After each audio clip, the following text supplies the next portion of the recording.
తన భార్యకి ఏమైనా రక్షణ ఉందా? ఏంటండి అసలు మౌనికకి సంబంధించి చాలా ఈవెంట్స్లో పార్టిసిపేట్ చేస్తూ ఉంటుంది, ఏదో చిన్న ఉద్యోగం చేసుకుంటుంది, ఆ ఫ్యామిలీకి తోడుగా ఉంటుందని చెప్తున్నటువంటిది అయితే ఉంది. అసలు ఎట్లా ఉండేది ఈ హత్యకి సంబంధించి అసలు ఏం చెప్తారు? ముందుగా మౌనిక కుటుంబం ఎవరైతే ఉన్నారో మా ప్రాంతంలో దాదాపు పుట్టినప్పటి నుంచి చిన్న చిన్న పిల్లలప్పటి నుంచి ఇక్కడే తిరుగుతూ ఆడుతూ పాడుతూ ఉండేవారు.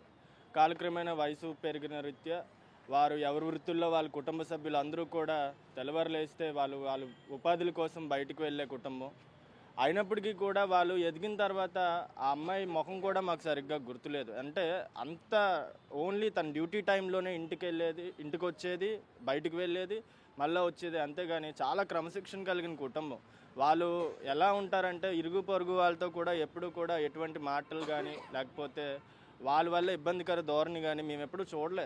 ఎందుకంటే వాళ్ళు స్థానికంగా మాకు ఎప్పటి నుంచో తెలిసినటువంటి వ్యక్తులు. చాలా మంచి కుటుంబం. కానీ అటువంటి కుటుంబానికి ఎంత ఘోరమైన చెప్పుకోలేని విధంగా అసలు చంపడం ఒక ఎత్తు అంటే చంపే విధానం కూడా ఈరోజు ఈ ఆంధ్ర రాష్ట్రమే కాదు యావత్ భారతదేశం కూడా ఈరోజు భయభ్రాంతులకు గురయ్యే పరిస్థితి ఈరోజు మనం చూస్తున్నాం. అంటే అసలు ఏం చేయాలంటారు ఇంత